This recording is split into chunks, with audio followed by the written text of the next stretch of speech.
Corporation ஸ்கூலில் உங்களுக்கு தெரியும், ஸ்கூலில் சேர்த்தா சத்துணவு சோறு ஃப்ரீயாக கிடைக்கும், செருப்பு கிடைக்கும், சட்டை கிடைக்கும். தாழ்ந்த ஜாதிக்கு மட்டும்தான், உயர்ந்த ஜாதிக்கு அதெல்லாம் கிடைக்காது. ஈவன் முட்டை கூட கிடைக்கும். ஆக்சுவலாக பார்த்தீங்கன்னா நாங்கள் வந்து ஒதுக்கப்பட்ட தாழ்த்தப்பட்ட சமுதாயத்தை சேர்ந்தவங்க கிடையாது. ஆனால் சூழ்நிலை, வறுமை அது எங்களை மாற்றிச்சு.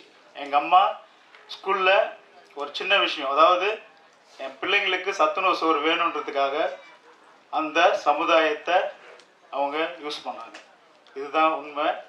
அது எப்படின்னா, கார்ப்பரேஷன் ஸ்கூலில் உங்களுக்கு தெரியும், ஸ்கூலில் சேர்த்தா சத்துணவு சோறு ஃப்ரீயாக கிடைக்கும், செருப்பு கிடைக்கும், சட்டை கிடைக்கும். தாழ்ந்த ஜாதிக்கு மட்டும்தான், உயர்ந்த ஜாதிக்கு அதெல்லாம் கிடைக்காது. ஈவன் முட்டை கூட கிடைக்கும். இதெல்லாம் நம்ம பிள்ளைங்களுக்கு இல்லை. வறுமை காரணத்துக்காக என்னோட தாய், என்னோட அப்பா இறந்ததுக்கப்புறம் உயர்ந்த சமுதாயத்தில் இருந்த நாங்கள் தாழ்த்த சமுதாயத்துக்கு தள்ளப்பட்டோம்னா அது வறுமை தான் காரணம். அந்த தாழ்த்த சமுதாயத்தில் இருக்கும்போது நான் அனுபவித்த இந்த கதை தான் நான் எடுக்கணும்னு ஆசைப்பட்டு எடுத்தேன். இன்னுமே இருக்கிற அத்தனை பேரும், தாழ்த்த சமுதாயத்தில் இருக்கிற அத்தனை பேரும் இந்த வலியையும் வேதனையும் அடைஞ்சிட்டு இருக்கிறாங்க. இந்த படம் ஒரு உதாரணமாக இருக்கும். தயவு செஞ்சு ஊடக நண்பர்கள் அனைவரும் இதுக்கு ஃபுல் சப்போர்ட்டிவாக இருப்பீங்கன்னு இந்த சீரனுக்கு நான் விரும்புகிறேன். இல்லை, அது முழுக்க முழுக்க விழிப்புணர்வு. இந்த மாதிரி ஒரு சமுதாயத்தில் இருக்கிற பசங்க கீழே தள்ளப்பட வேண்டாம், அந்த வேதனை அனுபவிக்க வேண்டாம் அப்படின்றது தான் என்னோட நோக்கம். உண்மையிலே சொல்லப்போனால் நான் கீழ் சார்ந்த ஜாதியை சேர்ந்தவன் கிடையாது.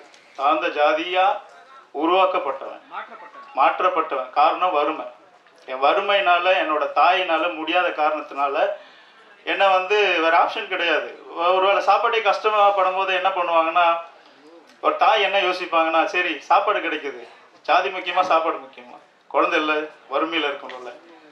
சர்டிஃபிகேட் ஸ்கூலில் சேர்க்கும் போது எங்கள் அம்மா, எனக்கு தெரியும் ஸ்கூலில் சேர்க்கும் போது என்ன ஜாதின்னு கேட்டாங்க.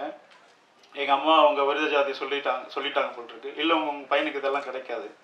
எங்கள் அம்மா யார் காலையிலே போய் பிடிச்சி தாழ்ந்த ஜாதி சர்டிஃபிகேட் வாங்கிட்டு வந்து ஸ்கூலில் கொடுத்தது நல்லா பார்த்தேன். அதுக்கப்புறம் அவங்க கொடுத்துட்டாங்க. ஆனால் அது நான் வேதனைப்பட்ட விதம் இருக்குல்ல, நான் அனுபவித்த விதம் இருக்குல்ல. ஒவ்வொருத்தனாலும் பக்கத்தில் உட்காந்துட்டு இருக்கிற ஒரு ஃப்ரெண்டு கூட நம்மகிட்ட பேச மாட்டான், வெறுத்து. அந்த ஒரு சில விஷயங்கள்லாம் ரொம்ப அனுபவிச்சதுனால தான் இந்த படம் உருவாச்சு. எத்தனை பேர் அந்த சூழ்நிலையில் அந்த பிள்ளைகள் இருக்கிறாங்கன்னு தெரியல. உண்மையிலே ஆஜித் அந்த கேரக்டர் ரொம்ப நல்லா பண்ணியிருப்பார். எல்லாருக்கும் ரொம்ப நன்றி. எல்லாருக்கும் இந்த நேரத்தில் நன்றி கடன் பட்டனா இருக்கேன். முதல்ல நான் சொல்கிறது என்னென்னா, இங்கே வந்திருக்கிற என்னோடய அம்மா, அவங்க தான் உண்மையிலே எனக்கு உலகமே. அவங்க தான் தாழ்த்தப்பட்ட சமுதாயத்தில் அப்படின்னு சொல்லும் போதெல்லாம் அப்படி கிடையாது.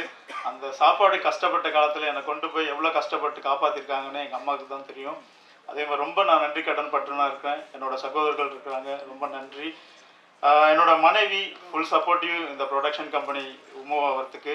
அதே மாதிரி என்னோடய பார்ட்னர் மிஸ்டர் நியாஸ், அவர் இல்லாமல் இந்த கம்பெனி கிடையாது. நாங்கள் சிங்கப்பூரில் சேர்ந்து தொழில் பண்ணுறோம். இருந்தாலும் எனக்கு இதில் பேஷன் இருக்கும்போது நீங்கள் பண்ணுங்கள், நான் உங்களுக்கு பிஹேனாக நிற்கிறேன்னு சொல்லிட்டு அவர் இன்றைக்கி வரல. அவரோட அப்பா வந்திருக்காங்க, நான் அவர் அப்புறமா இன்வைட் பண்ணுறேன். என்னோட இந்த படம் வெளியில் நல்லா வர்றதுக்கு மெயின் காரணம்னு பார்த்தீங்கன்னா, சிக்ஸர் என்டர்டெயின்மெண்ட், தினேஷ் கண்ணன், அன்பு நண்பன், அவர் ஒருத்தர்னால தான் இவ்வளோ எஃபர்ட் போட்டு இந்த படம் இன்றைக்கி திரைக்கு வருது. ஒரு வருஷம் கழிச்சு அவ்வளோ கஷ்டப்பட்டு அந்த படத்தை திரைக்கு கொண்டு வர்றதுக்கு. ஏன்னா அவ்வளோ பிரச்சனைகள் இருந்துச்சு இந்த படத்தில். இந்த படம் நல்லா வர்றதுக்கு காரணம் அவருன்னு நான் சொல்ல முடியும். அதுக்கப்புறம் நம்ம படத்தில் நடித்த நரேன் சார் ரொம்ப ரொம்ப நல்ல பர்சன். அவர் ஒரு சீனியர்.